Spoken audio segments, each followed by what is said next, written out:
Olá, alunos e alunas dos 8º anos, tudo bem com vocês? Espero que esse vídeo encontre todos vocês bem, saudáveis, a família de vocês bem, que todos estejam se cuidando para que a gente possa se encontrar em breve. Hoje nós vamos dar continuidade aos nossos estudos sobre o período joanino, ou seja, o período em que o rei Dom João VI veio morar aqui no Brasil com toda a família real, com toda a corte portuguesa, fugindo lá do Napoleão Bonaparte, saindo lá de Portugal em 1807 e chegando aqui no Brasil em 1808. Essa estadia, da família real no Brasil, a transferência da corte para o Brasil, transformou o Rio de Janeiro na capital brasileira e sede do Reino de Portugal, tá? O Brasil, então, deixa de ser uma simples colônia, passa a ser a sede do reino. Quando Dom João teve que voltar para Portugal, lá em 1820, como nós vimos na aula passada, inicia-se, então, o processo de independência do Brasil. Hoje, galerinha, nós vamos trabalhar com o caderno do aluno, tá? As páginas 98, 99, 100, 102, 103 e 104. Porém, na 104, somente a letra A, tá? Não faremos a atividade 5 da página 104. Depois da tarefinha pronta, não esqueçam de enviar lá a foto dessa atividade para o professor José Aparecido até o dia 26 de agosto. Então, foca aí na explicação que a gente vai seguir agora, ponto a ponto aí do caderno do aluno, para facilitar o trabalhinho de vocês. O título da situação de aprendizagem é Brasil, a colônia que virou reino. Fácil, né, galera? Como eu já falei para vocês, o Brasil era uma simples colônia de Portugal e com a transferência do Dom João VI, que na época era o príncipe regente, já que a mãe dele era rainha, era louca, o Brasil acaba se tornando aí a sede do Reino de Portugal, tá? Dentre as mudanças, pessoal, promovidas pelo Dom João VI, com a vinda aqui da família real, em 1808, foi a criação do sistema de correio, tá? Então, a atividade 1 é sobre, o sistema de correios, há quanto tempo vocês acham que existe, o sistema de correios no Brasil? Onde fica a unidade de correios mais próxima de sua casa? Se em 2008, aqui na letra C, os Correios lançaram um selo comemorativo comemorando o bicentenário da família real ao Brasil, por que será que em 2008 comemorou-se o bicentenário, Bicentenário da chegada da família real ao Brasil, tá? Então, é bem claro, Provavelmente, então, aí, o Dom João VI, além, de todas as mudanças lá citadas que nós falamos, ele tenha criado aí também o sistema de correios no Brasil, tá? Na segunda atividade, nós temos um textinho, sobre o bloqueio continental promulgado lá pelo Napoleão, minha língua tá presa, desculpa, gente, pelo Napoleão Bonaparte, Esse bloqueio continental objetivava debilitar economicamente a Inglaterra, porque o Napoleão não conseguia ganhar da Inglaterra na guerra, então ele pensou assim, nossa, vamos proibir a galera geral de comprar aí da Inglaterra, a Inglaterra vai ficar fraca e eu vou conseguir ganhar deles.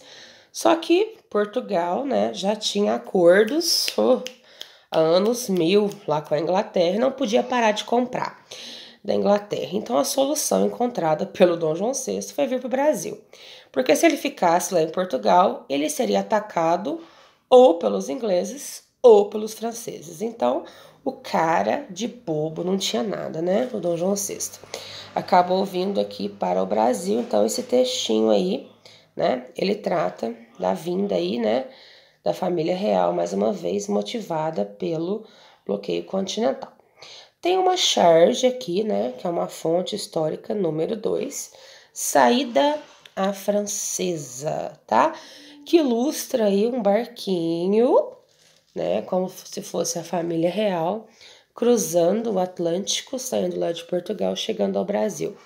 É lógico que o título Saída Francesa, né, é uma alusão, né, à fuga aí do Dom João VI, né, para o Brasil, que foi motivada pela ameaça da invasão napoleônica.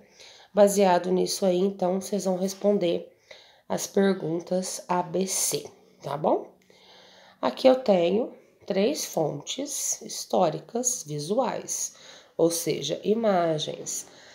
A fonte 3, né, ilustra o desembarque da Dona Leopoldina no Brasil. Quem pintou esse quadro foi o Jean-Baptiste Debré, tá? O Jean-Baptiste Debré, ele era francês, um pintor francês. Ele era o chefe da missão artística francesa. Coloquei essa pergunta no simulado, tá? A missão artística francesa, ela foi contratada pelo Dom João VI, né? Integrada por vários pintores para pintar aí o dia a dia no Brasil e tal, o cotidiano brasileiro, para fazer tipo uma propaganda na Europa de que no Brasil não tinha só selvagens e que no Brasil era legal também, né? Ele queria aumentar aí o nível cultural. E a Dona Leopoldina, ela era esposa do Dom João VI, ou seja, ela fazia parte da nobreza, tá? Então a fonte número 1 está retratando aí a chegada, né, o desembarque da Dona Leopoldina no Brasil, tá? Quem pintou mais uma vez, o Debré. A fonte número 4, também, né, uma obra do Debré, ela retrata soldados índios na província de Curitiba escoltando o selvagem. Índios que já eram domesticados, catequizados, já falavam português, escoltando índios que não eram, né, catequizados. E a fonte número 3, cujo título é, a fonte número 5, né, porque já tem 2 lá em cima, cujo título é Viagem Pitoresca Histórica ao Brasil, também do Jean-Baptiste Debré, retrata, né, um homem, né, um senhor, dando, né, um castigo de palmatória em um escravo africano doméstico. Provavelmente esse escravo fez alguma coisa ali que não agradou esse dono e ele está castigando. A partir da observação, né, dessas 3 obras, vocês vão comparar, né, as condições de vida desses 3 grupos sociais: os membros da nobreza, da corte, os indígenas e os negros, né? Vocês vão pesquisar em reportagens na internet sobre as condições de vida, isso na letra B, da população indígena e negra no Brasil hoje e vão pensar, tá?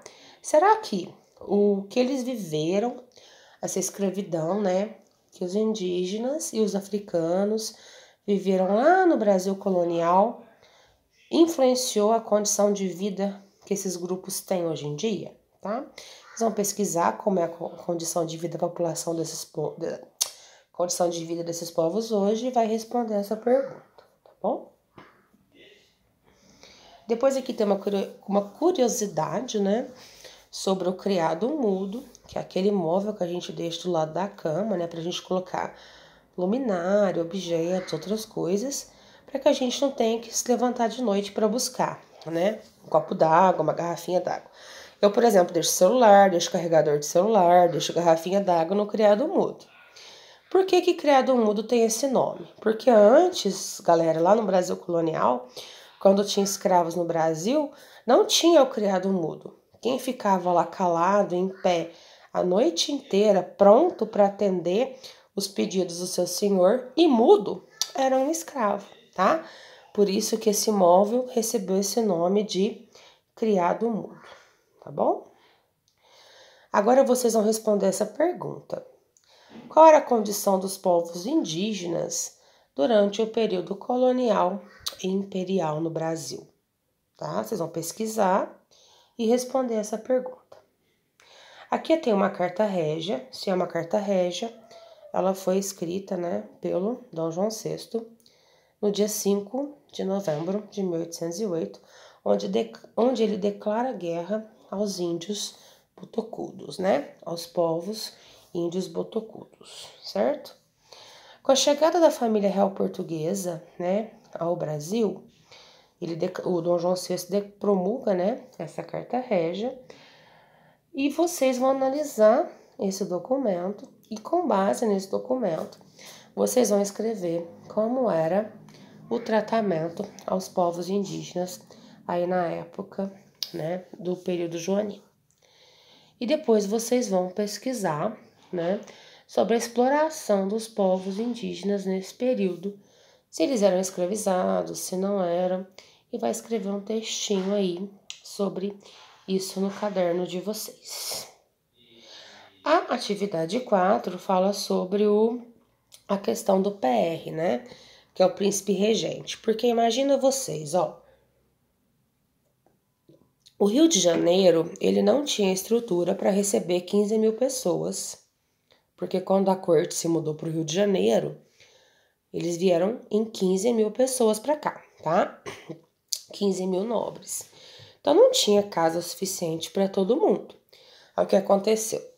O príncipe regente, ele baixou uma ordem, né, o Dom João VI, onde as casas foram demarcadas, né, na porta, pintava-se a inicial PR, príncipe regente, que significava que a pessoa que morava ali tinha que se retirar, tá, para uso do príncipe regente e dos nobres ali portugueses recém-chegados, tá? Esse ato, ele culminou ali, teve um problema social muito grave, porque os preços das habitações aumentou.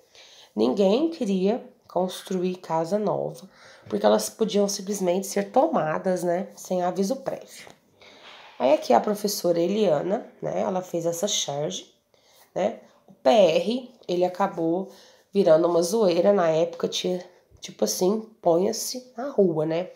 Na verdade significava príncipe regente, mas a galera começou a falar que era ponha-se na rua, tá? Em alusão, né, hoje, a nossa lei maior, que é a Constituição Federal, ela fala que a nossa casa, o nosso domicílio, ele é inviolável, ou seja, ninguém pode entrar, né, ninguém pode penetrar e ninguém pode tirar a gente da nossa casa, tá? Sem o nosso consentimento, tá? Então, será que essa ação tomada pelo governo de 1808, ela seria legal hoje em dia? Acho que não, né? E aqui, né, nós temos a carta régia, para finalizar, de 28 de janeiro de 1808, a famosa carta régia, que eu também coloquei no simulado essa questão, hein?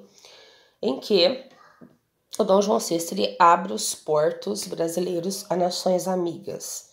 O que isso significa? O fim do pacto colonial. Ou seja, o Brasil pôde comercializar com outros países além de Portugal, tá? Ou seja, pôde comerciar com a Inglaterra, com outros países, mas basicamente com a Inglaterra, tá? E na fonte número 2, aquela que eu já falei para vocês também na aula passada, a Carta de Lei de 16 de dezembro de 1815, em que o Dom João VI eleva o Brasil à condição de reino, tá? A galera queria que ele voltasse lá para Portugal, porque o Napoleão tinha sido vencido. Ele falou, não vou voltar não, né? Eu vou elevar o Brasil à condição de reino e vou ficar aqui, tá? Aí o que vocês vão fazer aqui? Vocês vão analisar essas duas cartas régias e vai escrever o que cada uma delas mudou, tá certo? Finalizando a aula de hoje.